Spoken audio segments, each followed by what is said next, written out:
Welcome to Synapse Daily. Part 1: The Radical Origins of Stafford Beer. Today, we're not just revisiting a year, we're stepping into a revolution. The year is 1963. The Beatles are rewriting music history. The world reels from the assassination of President Kennedy. But beneath the cultural tremors, a quieter upheaval is brewing. It's the year management science meets biology and gives birth to a radical new idea, the viable system model, conceived by a man named Stafford Beer. Beer wasn't your typical scientist. He looked like a wizard, lived like a monk, and thought like a supercomputer. He wore long robes, spoke in riddles, and painted abstract visions of the future. But beneath the mystique was a razor-sharp intellect. Beer saw through the machinery of society, governments, corporations, schools, and recognized a fatal flaw. We built them like clocks, rigid, mechanical, predictable. We believed that if we wound them up and controlled every gear, they would run smoothly. But clocks don't adapt. Clocks don't heal. Clocks don't survive storms. Beer asked a question so strange it bordered on heresy: why is a company not more like a cat?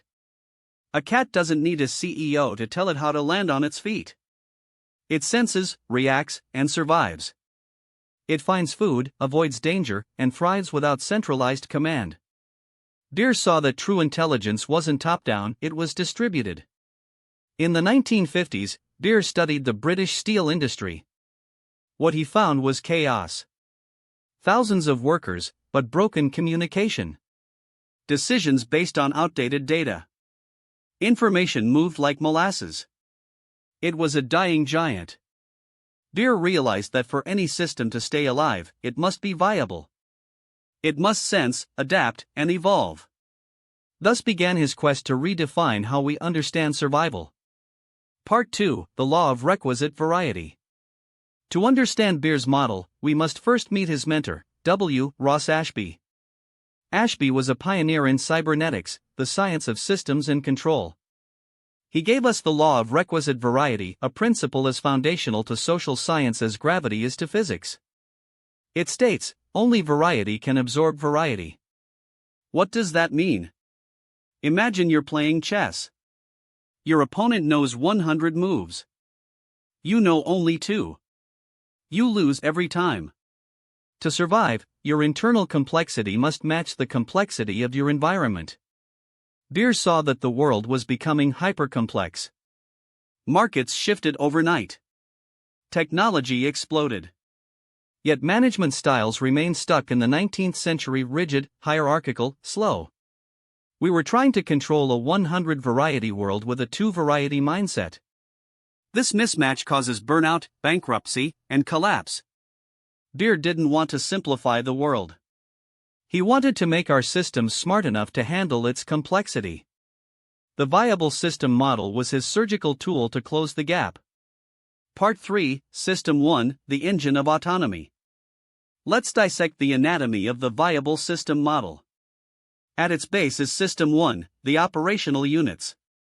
These are the cells of the organism. In a company, they're the departments that build, sell, and serve.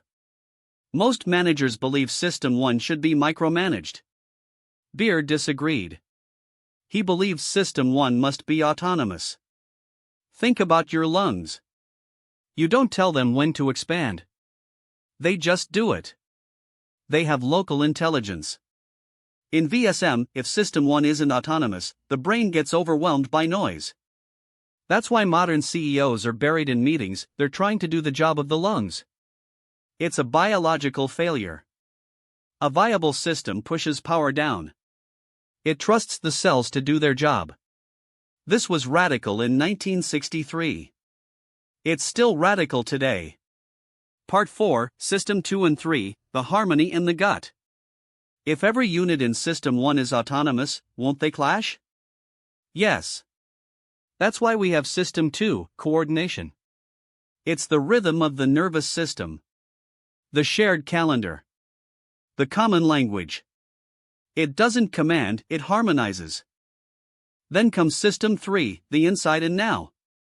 It's the manager of the present. It checks in with System 1, do you have enough resources? Are you efficient? It's the gut of the organization. It processes energy, allocates resources, and keeps things running. But here's the trap: most companies stop here. They're systems 1, 2, and 3. Present obsessed.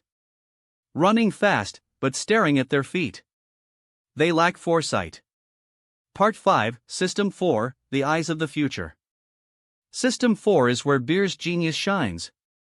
It's the intelligence. The eyes and ears. It scans the environment: what's changing? What's coming? Without System 4, a company is a blind dinosaur. Efficient, but doomed. Making film cameras while the world goes digital.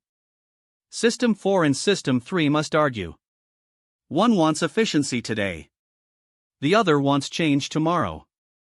This creative tension keeps the system alive. Part 6, System 5, The Soul and Identity. At the top is System 5, the soul. The identity. It doesn't manage operations. It balances Systems 3 and 4. It asks, who are we? What do we value? If System 3 wins, you get bureaucracy. If System 4 wins, you get chaos. System 5 is the judge. The conscience. The reason the system exists. Beer believed that without a soul, a system eats itself. Part 7, Project Cybersyn, The Chilean Dream. In 1971, Beer got a chance to test his model on a national scale. Salvador Allende, president of Chile, invited him to apply VSM to the entire country. The project was called Cybersyn. They built a futuristic operations room in Santiago. It looked like a sci-fi set. Telex machines connected every factory to a central computer. They developed Cyberstride software to detect algedonic signals, alerts of pain or pleasure from workers. When a truck driver strike threatened starvation, Cybersyn coordinated loyalist trucks with surgical precision. The country survived.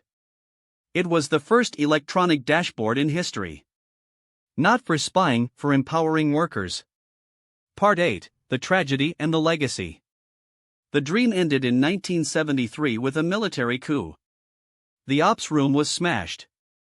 Beer was devastated. He retreated to a cottage in Wales. No running water. He painted.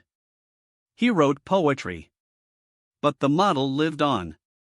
Today, the internet is a viable system. Open source communities like Linux mirror VSM.